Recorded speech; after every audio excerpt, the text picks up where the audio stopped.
Hello paps. तो आज हम जो हमारा चैप्टर है चैलेंजेस ऑफ नेशन बिल्डिंग उसका लास्ट वीडियो बनाएंगे।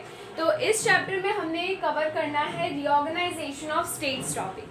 तो रीऑर्गेनाइजेशन ऑफ स्टेट्स, इस लाइन से हमें क्या पता चलता है कि किस तरीके से हमने स्टेट्स को रीऑर्गेनाइज किया था, किस तरीके से उसे हमने दोबारा बनाया था अपने इंडिया में। तो क्या था कि जब ब्रिटिशर्स हमारे इंडिया को रूल करते थे ना, तो उस टाइम पे जो आज के टाइम पे हमारे स्टेट्स हैं उस तरह से वो नहीं बने हुए थे। उस टाइम पे जो ब्रिटिशर्स होते थे वो अपने एडमिनिस्ट्रेटिव कन्वीनियंस के हिसाब से स्टेट्स को मार्क कर देते थे। जिस भी तरीके से उन्हें आसान होता था उस एरिया को रूल करना, वो उसे अपना एक अलग स्टेट बना देते थे। तो वो क्या करते थे, या तो वो सिंपली क्या करते थे, जो टेरिटरीज उन्होंने कैप्चर की हुई थी, लोगों से छीनी हुई थी, उनको एक स्टेट बना दिया करते थे, और जो प्रिंसली स्टेट्स होते थे उनकी अपनी अलग टेरिटरीज मार्क कर देते थे। तो जब नागपुर सेशन हुआ था कांग्रेस का 1920 में, तो उन्होंने क्या किया था कि उन्होंने लिंग्विस्टिक प्रिंसिपल को अपना एक बेसिस चुना था कि हम इस बेसिस के ऊपर जो है स्टेट्स उनको रीऑर्गेनाइज करेंगे।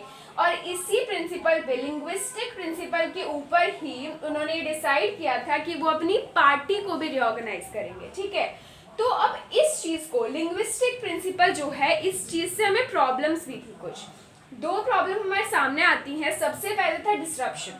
अगर हम ये प्रिंसिपल अपनाते, लिंग्विस्टिक प्रिंसिपल, तो इसकी वजह से इंडिया के अंदर डिस्ट्रप्शन हो सकता था, मतलब दिक्कतें बहुत ज़्यादा हो सकती थी। दूसरा था कि जो लीडर्स थे उनका जो अटेंशन था सोशल इकोनॉमिक प्रॉब्लम पे, वो इन सब जगह से हट करके सिर्फ इसी चीज़ पे आ जाता कि हमें किस तरीके से लैंग्वेज को हम देखें, किस तरीके से लैंग्वेज को मार्क करें।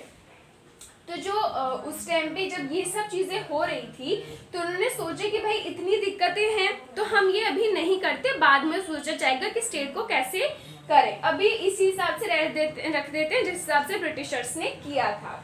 तो जो तेलुगु स्पीकिंग एरियाज थे ना, जो हमारे नीचे इंडिया में नीचे आ जाते हैं, साउथ ईस्टर्न स्टेट्स में बहुत सारी भाषाएं हैं। हमें ऐसे ही है कि वहाँ एक साउथ इंडियन एक कोई भाषा हो, वहाँ मलयालम है, तेलुगु है। तो जो तेलुगु स्पीकिंग एरियाज थे उन्होंने बोला कि हमें भाई अलग करो मद्रास से, जो मद्रासी पीपल हैं हमें उनकी तरह अपनी लैंग्वेज नहीं है, हमें उनकी तरह नहीं जीते हैं, हमें अलग चाहिए। तो उन्होंने क्या किया, विशाल आंध्र मूवमेंट शुरू किया, जिसके अंदर उन्होंने बोला कि मतलब उस टाइम पे तेलंगाना, कर्नाटका, तमिलनाडु, केरला, ये सब में एक पार्ट हुआ करते थे, मिले जुले हुए। तो उन्होंने कहा कि हमें मद्रास से अलग करो, मतलब तमिलनाडु से अलग करो, और हमारे लिए आंध्र प्रदेश बनाओ। ठीक है, तो इस चीज़ को गवर्नमेंट ने मतलब उतना नहीं दे पा रही थी ध्यान, उस चीज़ पे उतना वो नहीं कर रहे थे गौर। तो इस चीज़ के फेवर में पोटी श्रीरामुल्लू ने एक इनडेफिनिट फास्ट रखा। उन्होंने क्या कहा, पोटी श्रीरामुल्लू थे कौन के, ये एक वेटरन गांधीयन थे और एक कांग्रेस के लीडर कह सकते हैं, उस तरीके से थे। तो उन्होंने कहा कि मैं भैया फास्ट पे चला जाऊंगा, तुम लोगों ने अगर हमारी बात नहीं सुनी, आंध्र प्रदेश बनाना नहीं किया तो। और वो 56 डेज के फास्ट के बाद मर गए।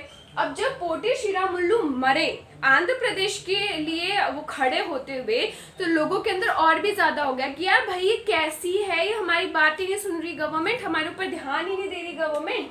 तो उन्होंने इतना ज़्यादा चीज़ें करी कि दिसंबर 1952 में जो प्राइम मिनिस्टर थे उनको आंध्र स्टेट बनाना पड़ा, मतलब मद्रास में से इस चीज़ को सेपरेट करना पड़ा, तेलुगु स्पीकिंग एरियाज को।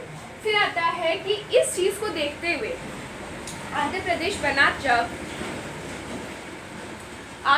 बना जब, तो उन्होंने क्या कहा कि और भी जो स्टेट्स थे वो अपनी आवाज़ उठाने लग गए। तो स्टेट रिऑर्गेनाइजेशन कमीशन को बनाया गया 1953 में। ये क्या करेगी कमीशन की, जो भी स्टेट रिऑर्गेनाइजेशन किस तरीके से करना है, कहाँ करना है, कैसे करना है, ये उस चीज़ को देखेगी। फिर स्टेट रिऑर्गेनाइजेशन एक्ट आया 1956 के अंदर। इस एक्ट के तहत जो भी कमीशन ने डिसाइड किया होगा उस चीज़ को लागू किया जाएगा। तो उसकी वजह से क्रिएशन हुआ 14 स्टेट्स का और 6 यूनियन टेरिटरीज का।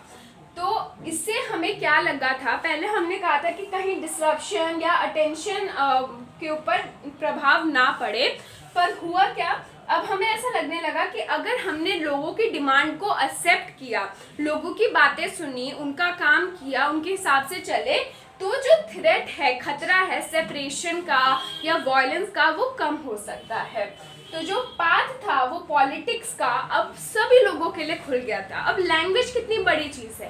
ब्रिटिशर्स के टाइम पे जिन लोगों को इंग्लिश आती थी, जो बड़े बड़े फैमिलीज के थे, जिन्होंने इंग्लिश सीखी थी, वही लोग पॉलिटिक्स के अंदर घुस पाते थे, उन्हीं को पावर मिल पाती थी। अब लैंग्वेज की वजह से वो अपनी लैंग्वेज को ले करके पावर में आ सकते थे, पॉलिटिक्स में आ सकते थे।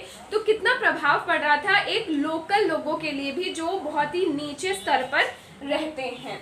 यूनिफॉर्म बेसिस हो गया था हमारे पास कि हम किस तरीके से अपने स्टेट्स को रिऑर्गेनाइज करें। इसके लिए हमारे पास एक बेस आ गया था कि भाई हमें इस तरीके से स्टेट्स को बनाना है, लैंग्वेज के ऊपर स्टेट्स को हमें बनाना है। और जो एक्सेप्टेंस हमें ये जो हमने ये किया, लिंग्विस्टिक प्रिंसिपल अपनाया, इस वजह से हम क्या कह सकते हैं हमने कि हमने एक्सेप्टेंस की डाइवर्सिटी के प्रिंसिपल की, कि हमारे इंडिया के अंदर इतने डाइवर्स लोग रहते हैं, इतने डिफरेंट लैंग्वेज बोलने वाले लोग रहते हैं, उनकी हमने डिमांड को एक्सेप्ट किया। और उस एक्सेप्टेंस को लेकर के आज हमारी जो इंडिया है वो यूनिटी इन डाइवर्सिटी में हम देख पाते हैं। तो जो कुछ स्टेट्स थी जिनकी डिमांड तो अभी भी चल रही है, जैसे कि उत्तर प्रदेश से भी कहा जा रहा है कि अभी भी हमें एक अलग पार्ट चाहिए, महाराष्ट्र के अंदर भी डिमांड चल रही है।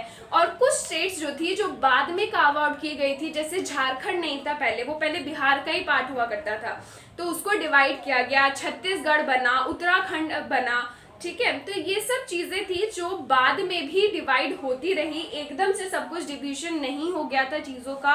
और इस टॉपिक के बाद नीचे एक छोटा सा बॉक्स है, उसके अंदर डेट्स दी गई हैं कि किस दिन पे क्या हुआ था। वो अगर बॉक्स पढ़ लेते हैं तो that is enough for this chapter.